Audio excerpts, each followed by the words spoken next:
Afternoon, everyone, and thanks for coming. This presentation is a review of the activities and experiments that we've been doing using NetRAD to characterize human micro-Doppler. That's an outline of the presentation, so just a few words of context about micro-Doppler signatures and their use, and then some more results and discussion on feature extraction and classification, and then some ideas for future work.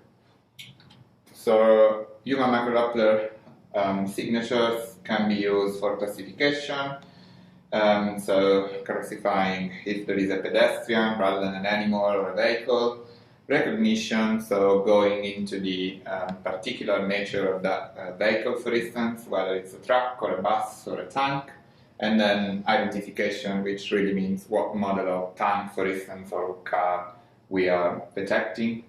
And one of the things that we need to be aware of is the presence of false alarms or confusers, as they are called in this paper, which are objects that seem to be our target of interest, but they are not. As an example, as I was saying earlier, animals that can be mistaken for humans, or birds that can be mistaken for small UAVs, small drones, and then people that are unarmed that can be mistaken for people that are armed and with hostile intentions, and so on.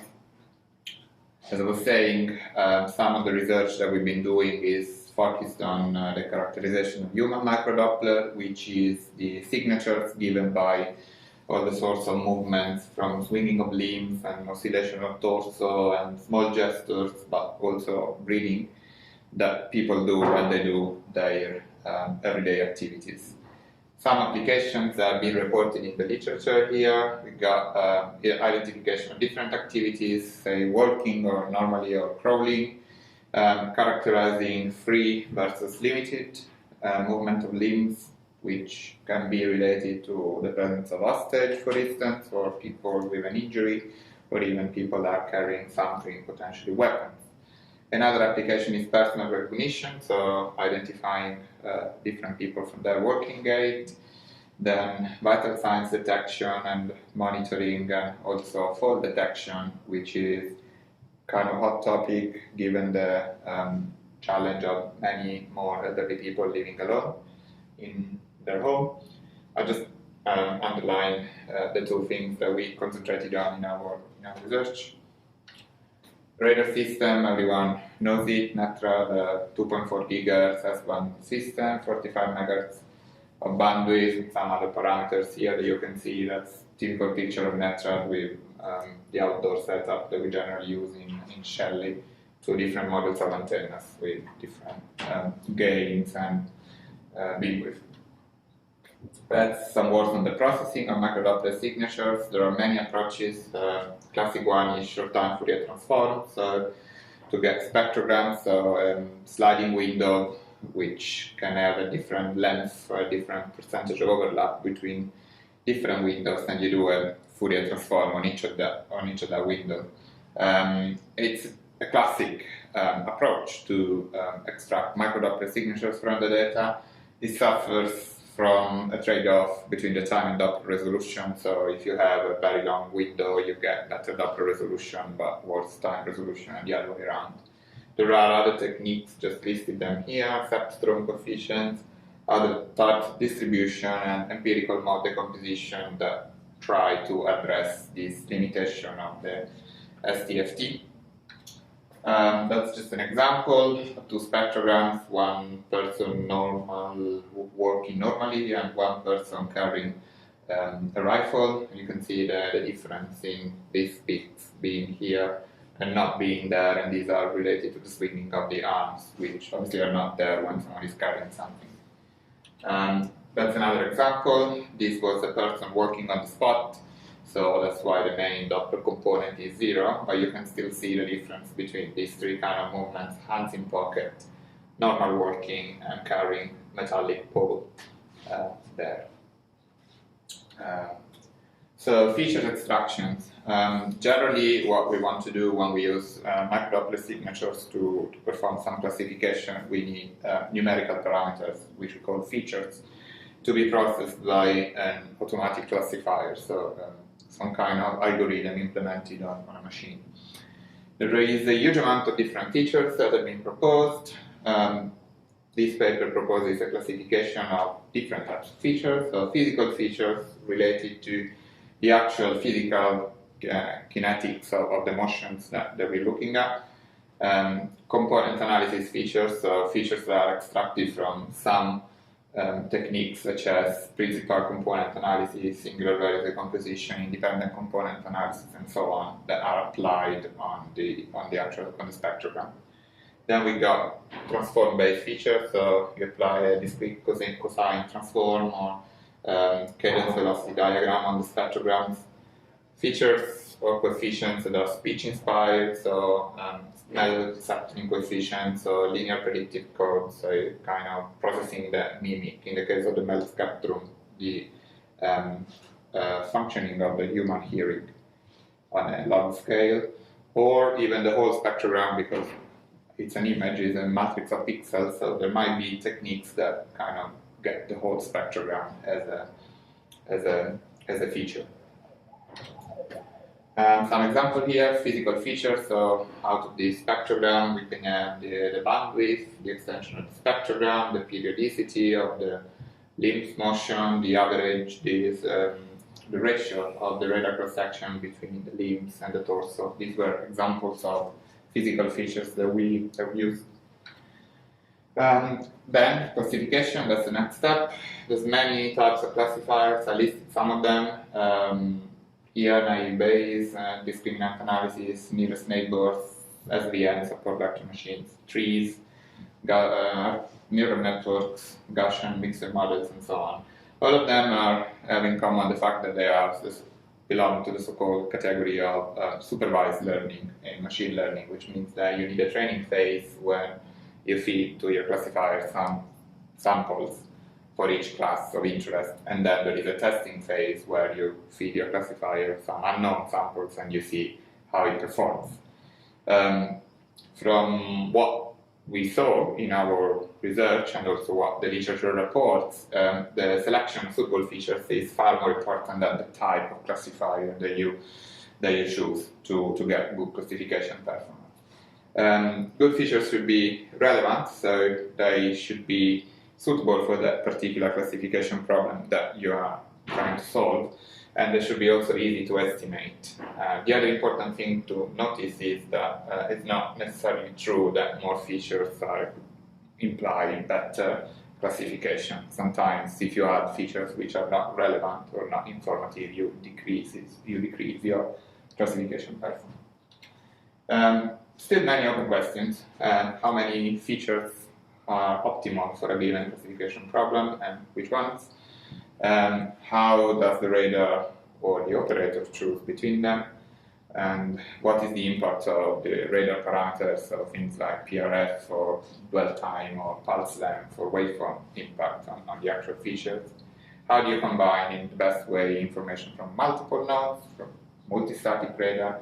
And if you have a multistatic radar, do the different nodes extract always the same features, or can you do different things at different nodes depending on something that is happening, for instance, something that the target is doing, trajectory or particular types of motions and so on? These are all kind of open questions. Some results. This was an old result where we have a person working on the spot facing different aspect angle, and that was the radar on a linear baseline. Again, this was a classification between normal working and carrying rifle. These images at the top are for aspect angle 2, I believe. Yes, so working towards the baseline. These ones are for aspect angle 4, so working parallel to the baseline, which in fact, as expected, minimizes the Doppler in the signature. But you can see it's still possible to see a decent difference between the normal working case and the carrying rifle case. And here we applied for each angle some classification, and we get good result in around 90%. You can see that also there are different ways of combining multi-static data, so using the monostatic data only, using a centralized classifier with all the data from the 3 multi-static nodes, and then having a separate classifier at each node, and then fusing the decision of each separate classifier to find the final decision. Either just a binary voting, so three votes, the majority, 2 out of 3 wins, or voting with a kind of threshold, so analyze the confidence at which each separate classifier at each node reaches the partial decision, and taking that into account as well. Now the result, this was using actual working data. You can see that, again, between normal working and rifle working. In this case, we used the feature based on SVD. So SVD, the composition of a spectrogram, and then taking a feature out of the vectors that comes out of the SVD decomposition. And again, you can see here very high classification accuracy, just with one single feature extracted from the SVD, compared with 4 physical features. The issue with the physical features is that they might need some kind of pre-processing to take into account acceleration or deceleration, or some changes in the signatures that can be there because people work in different ways and at different times. While the SVD is a more automatic procedure, you just apply the SVD on the spectrogram without these pre-processing steps. Slightly more challenging scenario. Here we have 2 people that work closely to each other, so they are not separable in range, because the range resolution of the radar that we have is relatively coarse, about 6 meters, and they are not separable in Doppler because they work at the same speed, more or less, in the same direction, so the micro-Doppler signatures are overlapped. 3 cases, both people armed, and one unarmed, one armed. The most challenging thing is to discriminate between these 2 cases, but again, finding some features based on the centroid of the signatures, you can get good separation. Maybe the dots are a bit small, but between the unarmed case, blue dots, and the red case of the one armed and one unarmed. So again, high classification there. 4th result, personal recognition this time. So we had 3 people working, and you can see empirically some good differences between the spectrogram. Again, feature based on the SVD in this case, and we can see in this feature plot that the value related to the 3 people are quite separated. Again, some results. In this case, we tried different types of classifiers, discriminant analysis, naive Bayes, tree, and nearest neighbor, and there is a kind of homogeneity in the performance, regardless of the type of the classifier, for different ways of combining the multistatic information. Maybe the difference, interestingly, is to look at the processing time. So some classifiers are more efficient, like 4 seconds of running time, against some others that need 8 seconds, or twice as much to get the signal result. So that's another interesting thing to notice. Future work. So, well, we saw some promising results for classification of people doing different activities. In particular, we focused on the unarmed versus armed, and we also saw that interesting results for personal recognition. Also, the fact that using multistatic information doesn't necessarily imply better performance if the multistatic information is processed centrally in a single pot. Some work in progress. Well, we want to test different deployment geometries, so rather than having always a linear baseline, trying to see if we can space the nodes in a different geometry, given the area that we want to survey. Obviously, larger database, so getting more subjects involved and more activities, so more types of movements.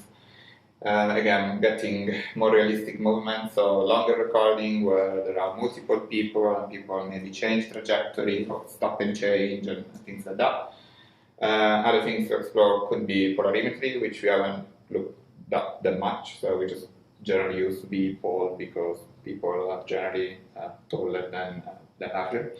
And then finally, some kind of work on dynamic selection of features and different features at different multistatic nodes, so working towards a kind of cognitive selection of features. The radar knows that in particular situation, this set of features is better for that classification rather than others. And yeah, so that concludes the presentation, and that's it.